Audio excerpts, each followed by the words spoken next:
Ladies and gentlemen, welcome to the Rogers Kakasungura YouTube channel. A big thank you for the support you're granting this platform.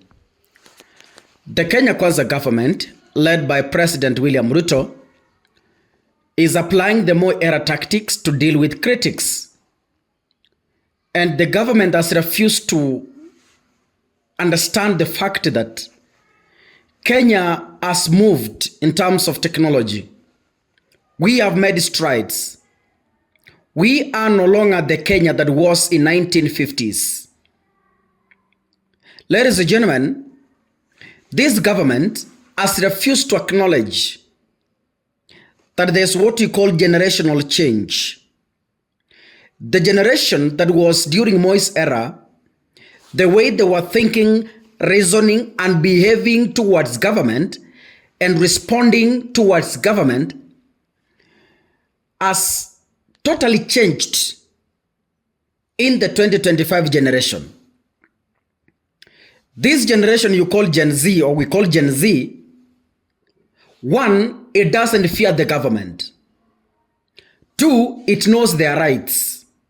Three, they have read and understood the Constitution. Four, they have different means of communication. Five, the Constitution of Kenya protects them. Freedom of speech and freedom of expression. When you look at Moi's era, we had only Voice of Kenya. And when government had only Voice of Kenya, it had the monopoly to control what the public receives from the government.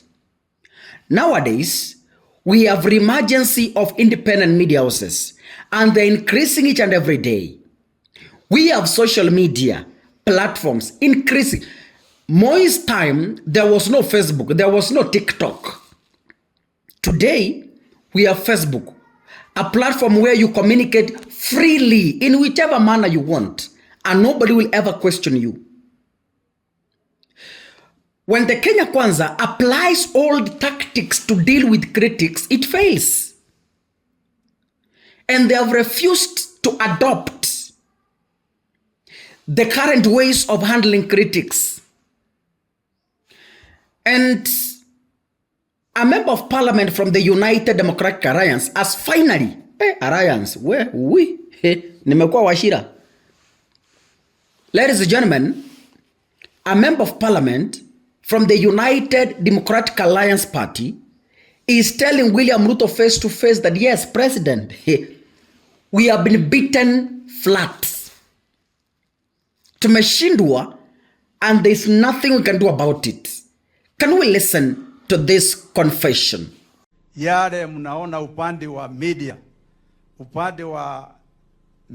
na upande wa social media ni tofauti na mambo ambaye tuliona upande wa Central Province. Hawa watu wa media, nataka kuhakikishia Mheshimiwa Rais, ukiwa na waziri wako wa usalama, wako na propaganda ambaye haiwezi kusaidia nchi. Wametuweza kwa propaganda. Kitu nimeona Mheshimiwa Rais, hawa wametu karanga kidogo kwa watu ya maneno ya social media. Wametafuta watu karibu 1400.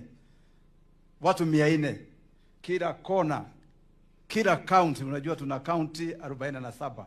Wameweka watu ya media, wameweka watu ya social media. Vernaculars zetu za radio zetu zimejaza propaganda. Mimi nataka kukuhakikishia Rais, usiwe upotoshwe na watu ambaye wanataka wewe usifanyie jamii yetu ya Kenya kazi. 2026 tutapambana na hiyo watu, na wataona ile kazi Mheshimiwa Rais umefanya, na tutapata kiti 2027. Na Mheshimiwa Rais, tutatofautisha sasa mambo ya urafiki na mambo ya kutengeneza nchi. Wewe tengeneza nchi kila mahali. Sambasa uchumi kila kona ya Kenya. Lakini urafiki, tuangalie sana watu ambao watatusaidia 2027 tukufia hapo. Na mimi najua ni watu gani, lakini tutakuja kusema. Kwa hayo machache, Mheshimiwa Rais. This is Honorable Wainaina Njoroge, a member of parliament from Kien constituency in Nyeri County. He was elected on a UDA ticket in 2022. Ladies and gentlemen, being a supporter of this government, he is acknowledging and telling William Ruto that, listen, Mr. President, wacha nikwambie ukweli. Ukweli kwa ground ni kwamba hawa vijana wa mtandao wametumaliza na hakuna vile tutajiokoa. It has reached a time that even the United Democratic Alliance itself has decided to face the bull by its horns. Na inaambia Ruto, Mr. President, if you are sleeping na unategemea kina Faruk and kina Oscar Sudi, listen, vijana social media wanatumaliza kama serikali na wako na propaganda yenye uzito zaidi kuliko propaganda ya serikali. What is Wainaina telling Ruto? William Ruto, you must come out and begin to find means, current means, digital means on how to deal with critics. I told Ruto when they abducted this young man called the Bull, the cartoonist, I told Ruto, a good politician aims at critics and fights to win them to their side. Like now, if there's a young man using cartoons against the government, go talk to that young man because he's jobless, bring that man, employ that man, pay him salary, and let him make cartoons that promotes the government. That is how you win these people. Yeah?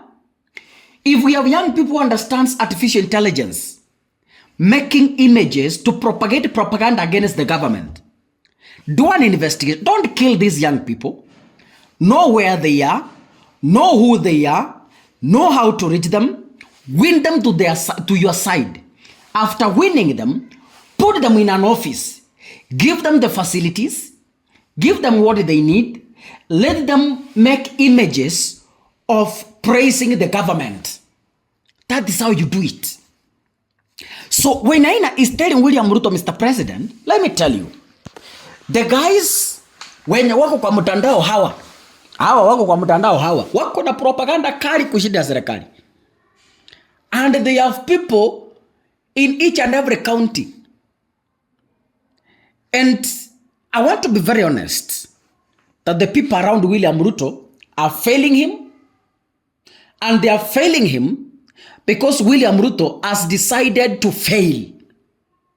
Unajua kaka, if you've never traveled past Kenya, you cannot tell people what is happening in Colombia because you've never been there. You only read stories. Same case with William Ruto. You can't lead people to a level you've not reached yourself. Yeah? That is why you see some flaws in this government. So I am happy that the government is coming back to its senses to admit that yes, ni kweli kwamba Wakenya wametuweza. And what are they supposed to do? Dissolve this government? Let William Ruto resign? Go home. Let us have a new government that knows what Kenyans exactly need. God bless you, ladies and gentlemen. See you in the next episode. Asanteni sana.